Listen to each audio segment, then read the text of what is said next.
Hi guys, and welcome back to the channel. So in this video, this is going to be my review of the 1985 classic Back to the Future. In this video I'm just going to talk about my thoughts about the movie, what I personally get from the movie, my enjoyment from it, just overall my general thoughts. This is a movie that I think everything that can be said about the movie has been said. This is one of the most influential, important, um, timeless movies I think ever made. It just has so much likability to it. It's just one of these movies that has and will stand the test of time. It should never be remade, in my opinion. I wouldn't say, for me, I can't say it's a masterpiece. It's very, very close. It is a hair away for me, I think, from being a masterpiece. But I can understand why this is definitely a lot of people's favourite movie of all time. It is, for me, it's one of the most rewatchable movies of all time. It certainly is one of the most rewatchable movies in my collection that I watch. I have a blast watching this movie and its two sequels. I just think this movie is absolutely outstanding. Really, really enjoy it. But it wasn't love at first sight for me with this movie. The first time I watched this movie in full, it was one of these days where I was really, I think I had like a stomach bug or something when I was a kid, and I was just really, really ill.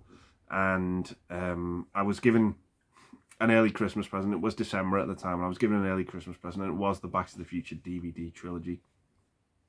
And I was like, I'll watch these films to try and cheer myself up. But for some reason, I just couldn't gel with any of the movies at all whatsoever. I don't know what it was. Whether it's the fact I was just feeling ill.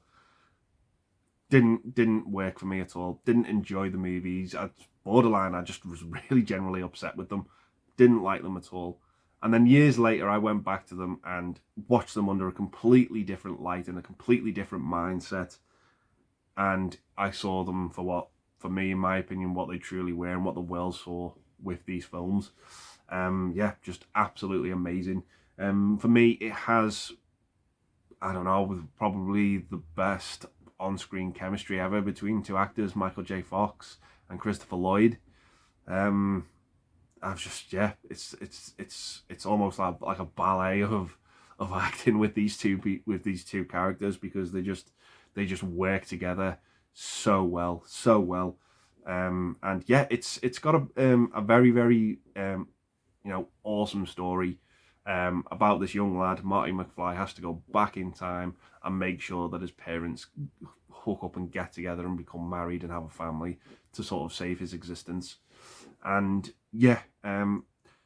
it's just well done, so well done. You've got some absolutely phenomenal characters in there as well. Like I said, Doc Brown, Marty McFly, they just work together so well. Biff Tannen, one of the greatest movie bullies of all time. Just phenomenal work. You can really tell that the actors just hamming it up and having a ball in that role. The Alan Silvestri soundtrack is just absolutely synonymous with movie soundtracks. It is just pinpoint flawless. Absolutely love the music in this film. The Huey Lewis songs as well in this movie are absolutely great. So entertaining, so listen. You just listen to them over and over again. Just some great songs in this movie. All the little details as well in this film just work so well. All of the playbacks that we get, the callbacks that we get in the sequels as well to the original movie, it just absolutely flows like water. The pacing of this movie, bar none, absolutely phenomenal. Not 1 second of screen time for me is wasted in this film. Everything plays into the plot so well. It is just a joy of a movie, and it's just easy to see why so many people love this film. It's absolutely fantastic. Really enjoy this movie. It's one of the best ever made. It's like I said, one of the most rewatchable films in my collection, with a very, very satisfying ending. I think the original makers of the film didn't intend ever to make sequels to it, and the movie ends on a very, very interesting cliffhanger. Great scenes in this movie, really, really captures that 50s setting as well, I think, for a movie made in the 80s. When we go back, the diner, the high school, the dance at the end, the band that plays, the music, absolutely wonderful, wonderful stuff. So the way I watch the movie, of course, is I have the 4K Steelbook. Yeah, this artwork, absolutely phenomenal, has this sort of metallic look to it.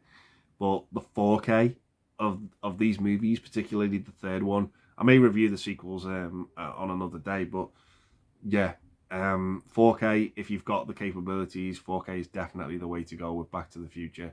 The three movies just look absolutely outstanding. They sound amazing, they look amazing, and if you're a big fan of these movies, yeah, treat yourself to the 4K, because you're missing out otherwise. But yeah, this is the way that I watched the movie. Yeah, just absolutely love it. So yeah, guys, those are pretty much my thoughts on the movie and my review of Back to the Future from 1985. So yeah, gonna leave the video there, guys, and say thanks very much for watching. Stay safe, and I'll see you in the next one. Bye for now.